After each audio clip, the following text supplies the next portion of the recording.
SIR का मुद्दा चुनाव आयोग के ही नहीं बल्कि अब तो बीजेपी सरकार के गले की भी फांस बन गया है। विपक्ष के हाथ एक बड़ा मुद्दा लग चुका है और वो एसआईआर के सहारे अब मोदी सरकार की ही घेराबंदी में जुट गई है। ऐसे में अब सवाल ये भी उठ रहा है कि चुनाव आयोग को अभी तक बचाने वाली मोदी सरकार अब खुद को बचाएगी या चुनाव आयोग को बचाएगी। खैर, आगे बढ़ते हैं तो संसद से सुप्रीम कोर्ट तक मोदी सरकार मुसीबत में है। सड़क पर लगातार प्रदर्शन हो रहे हैं। विपक्ष लगातार मांग कर रहा है कि सरकार इस पर चर्चा कराए, लेकिन सरकार इससे भागती हुई दिखाई दे रही है। तो संसद में सरकार अब बैकफुट पर आ गई है। जिस तरह से विपक्ष एकजुट होकर विरोध प्रदर्शन कर रहा है, उससे सरकार मजबूर भी दिखाई दे रही है। सुप्रीम कोर्ट ने तो चुनाव आयोग पर बेहद सख्त टिप्पणियां तक कर दी हैं और अब कोर्ट ने चुनाव आयोग को सख्त आदेश देते हुए कहा कि सियासी दल जो डिमांड कर रहे हैं उसे लेकर आप एक हलफनामा दायर करें। इसके साथ ही कोर्ट 12 अगस्त को एसआईआर पर सुनवाई को तैयार भी हो गया है। तो सुप्रीम कोर्ट के सख्त तेवरों के बाद अब चुनाव आयोग जो पूरे देश में एसआईआर कराने की तैयारी में है। आप जानते हैं बिहार में ये प्रक्रिया लगभग अंतिम चरण में पहुंच रही है। वहीं दूसरी तरफ पश्चिम बंगाल में प्रक्रिया शुरू हो चुकी है और खबरें आ रही हैं, जानकारी मिल रही है कि असम में भी बीएलओ नियुक्त किए जा चुके हैं। और इन सब के बीच में अब जो एसआईआर प्रक्रिया पूरे देश में शुरू हुई है उस पर सवाल उठने लगे हैं। तो आज हम सुप्रीम कोर्ट के आदेश और कैसे गिरता जा रहा है चुनाव आयोग और क्यों एसआईआर के चलते मोदी सरकार दिख रही है मुसीबत में, इन सभी सवालों पर अपनी इस स्पेशल रिपोर्ट में करेंगे बात। नमस्कार, मैं हूं अंशिता। एसआईआर पर संसद में चर्चा के लिए सरकार तैयार नहीं है। विपक्ष लगातार इसके खिलाफ मोर्चा खोले हुए है। संसद परिसर के बाहर की तस्वीरें सामने आ रही हैं, लेकिन सरकार अपने पर अड़ी हुई है। तो वहीं दूसरी तरफ विपक्ष भी अपनी मांग पर अड़ा हुआ है। या ये भी कहा जा रहा है कि सरकार का पूरा समर्थन चुनाव आयोग को मिला हुआ है और इसलिए सरकार विपक्ष की मांग सुनने को ही तैयार नहीं है। लेकिन सुप्रीम कोर्ट जरूर सवाल कर रहा है और सबसे बड़ा सवाल तो सुप्रीम कोर्ट यही उठा रहा है कि एक साथ 65 लाख वोटरों के नाम मतदाता सूची से कैसे बाहर कर दिए गए। जिस राज्य में मात्र 1% वोटों के अंतर से सरकार इधर से उधर हो जाती है, वहां करीब 8% वोट, जिनकी संख्या 65 लाख से भी ज्यादा है, अगर काट दिए जाते हैं तो पूरा चुनाव ही पलट जाएगा। और यही बात तो विपक्ष लगातार दोहरा रहा था। 65 लाख मतदाताओं के नाम चुनाव आयोग ने वोटिंग लिस्ट से काट दिए और जब विपक्ष की तरफ से सवाल किया गया कि किनके नाम काटे गए हैं, जानकारी दीजिए, तो चुनाव आयोग ने डिमांड खारिज कर रहा है। लेकिन अब चुनाव आयोग मजबूर है कि वो विपक्ष की मांग को माने और बताए कि जिन 65 लाख लोगों के नाम काटे गए हैं वो कौन हैं, किस कारण से उनके नाम काटे गए हैं। और ऐसा इसलिए क्योंकि दरअसल जो एसोसिएशन फॉर डेमोक्रेटिक रिफॉर्म्स यानी एडीआर ने सुप्रीम कोर्ट में एक याचिका लगाई थी, आपको याद होगा, और सुप्रीम कोर्ट इस याचिका पर सुनवाई को अब तैयार हो गया है। 12 अगस्त को कोर्ट इस पर सुनवाई करेगा, लेकिन सुनवाई के साथ ही सुप्रीम कोर्ट की तरफ से एक बड़ा आदेश भी जारी कर दिया गया है। यानी चुनाव आयोग को एक झटका भी लग गया है, क्योंकि सुप्रीम कोर्ट के इस आदेश ने चुनाव आयोग की चिंता को बढ़ा दिया है। कोर्ट ने मुख्य सुनवाई से पहले एक अहम बात पर सुनवाई तय की है, जिसमें एडीआर ने दावा किया है कि ड्राफ्ट वोटर लिस्ट से करीब 65 लाख लोगों के नाम हटा दिए गए हैं। बता दें कि ये एडीआर की तरफ से लगातार दूसरी याचिका है और एडीआर ने अपनी इस याचिका में कहा है कि जिन 65 लाख लोगों के नाम हटाए हैं उनकी जानकारी सार्वजनिक नहीं की गई है।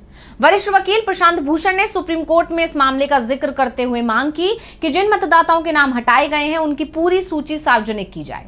उन्होंने ये भी कहा कि जिन लोगों की जान जा चुकी है या जो अब बिहार में नहीं रहते, उनके नामों को हटाने का आधार भी साफ होना चाहिए। प्रशांत भूषण ने कोर्ट में यह भी कहा कि जिन लोगों के फॉर्म प्राप्त हुए हैं उनमें से ज्यादातर ने इनमें से कोई भी फॉर्म नहीं दिया है। प्रशांत भूषण की इन दलीलों को सुनने के बाद जस्टिस सूर्यकांत ने कहा कि हम ये सुनिश्चित करेंगे कि प्रभावित होने वाले प्रत्येक वोटर को आवश्यक यानी जरूरी जानकारी मिले, यानी जिन लोगों के नाम कटे हैं उनको उसका कारण भी बताया जाए कि आखिर उनके नाम क्यों काटे गए हैं। 9 अगस्त तक चुनाव आयोग जवाब दाखिल करे और भूषण को उस पर विचार करने दे, फिर हम देख पाएंगे कि क्या खुलासा हुआ है और क्या नहीं।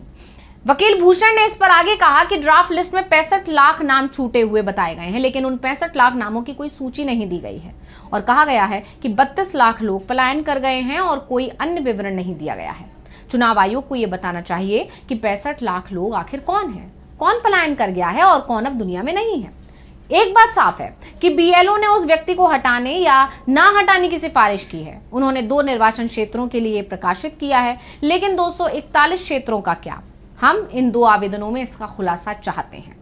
इसी तरह एसआईआर की ड्राफ्ट लिस्ट पर भी प्रशांत भूषण ने सीधा सवाल उठाया। उन्होंने कहा कि हमारी जानकारी के अनुसार 75% से ज्यादा लोगों ने 11 में से कोई भी दस्तावेज नहीं दिया।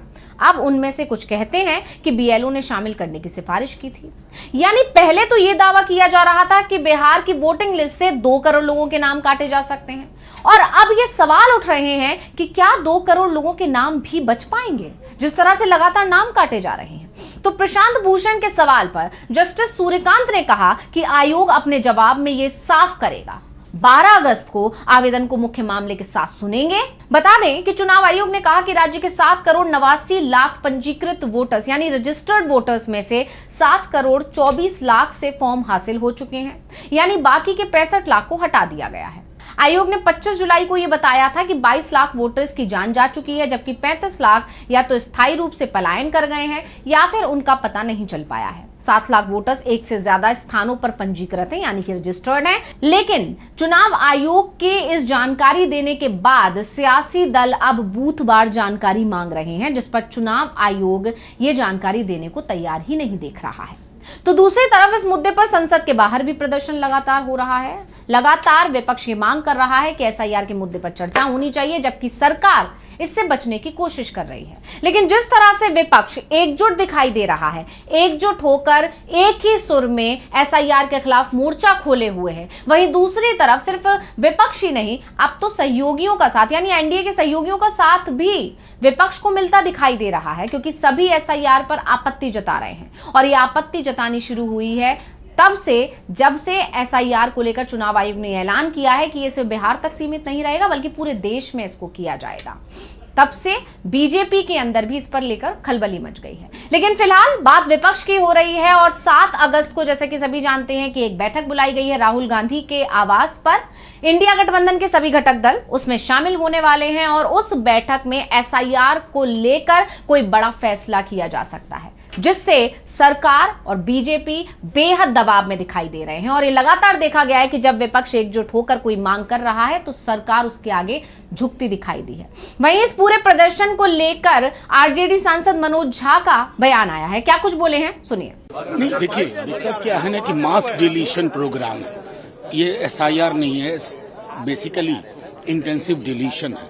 कोई वर्गीकरण नहीं, किसी का खाता खेसरा नहीं, कोई एपिक नंबर नहीं, ढूंढो तुम लाखों की भीड़ में एक नाम को। तो ये समझता हूं कि सरकार के इरादे पे जो फैसला हो रहा है, जो हो रहा है, ये घोर अलोकतांत्रिक। सर, आप लोग चर्चा की मांग कर रहे हैं कि इस पे सदन में चर्चा हो, लेकिन सरकार इसके ऊपर चर्चा करने के लिए संवेदना मर चुकी है सरकार की। सिर्फ मनोज झा ही नहीं, इसके अलावा राज्यसभा में विपक्ष के नेता और कांग्रेस अध्यक्ष मल्लिकार्जुन खड़गे ने भी एसआईआर पर सवाल उठाए। क्या कुछ बोले हैं वो सुन लेते हैं। किनके वोट कट रहे हैं? माइनॉरिटी के वोट कट रहे, दलित के कट रहे, आदिवासियों के कट रहे, मनरेगा वर्कर्स के कट रहे हैं, और जो माइग्रेंट वर्कर्स होते हैं उनका हक छीना जा रहा है। तो जो लोग गरीबों का हक छीनना चाहते, वोटर्स का वोट छीनना चाहते हैं, मैं कहूँगा वो चोरी हो सकता है, दूसरा कुछ नहीं। और एक बात मैं लास्ट में ये कहूँगा कि हमारी ये मांग है, ये स्पेशल इंटेंसिव रिवीजन का, स्पेशल रिवीजन का, इसको चर्चा में आप सभी सरकार हमको देना चाहिए और हम चर्चा करेंगे, सुझाव देंगे, इसके अलावा कुछ नहीं है। तो ये हमारी मांग है, सब मिल के लड़ रहे हैं।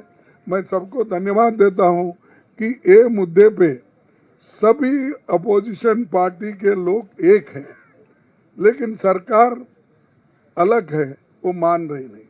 हम मनवाएंगे। यानी साफ है कि 7-8 करोड़ लोगों की सूची के बीच से उन लोगों के नाम तलाशना जो लोकसभा चुनाव की वोटर लिस्ट में तो थे, लेकिन एसआईआर के बाद जारी वोटर लिस्ट में नहीं है, उनकी तलाश आसान नहीं रहने वाली है। और इसको लेकर अब विपक्ष हमलावर है। विपक्ष अब इस मुद्दे को उठा रहा है। जब से सूची जारी की गई है एसआईआर की तरफ से, तभी से विपक्ष हल्ला बोल कर रहा है। ऐसे में मामला सुप्रीम कोर्ट पहुंच चुका है। सुप्रीम कोर्ट ने अब चुनाव आयोग को आदेश दे दिया है। अब देखना यह होगा कि चुनाव आयोग सुप्रीम कोर्ट के आदेश को मानकर क्या एक्शन लेता है और मोदी सरकार जो फंस रही है इस मामले में वो अब खुद को बचाती है या फिर से चुनाव आयोग को बचाने की कोशिश करती है। तो स्पेशल रिपोर्ट आपको कैसी लगी हमें कमेंट करके अपनी राय जरूर दीजिएगा। इसी के साथ मुझे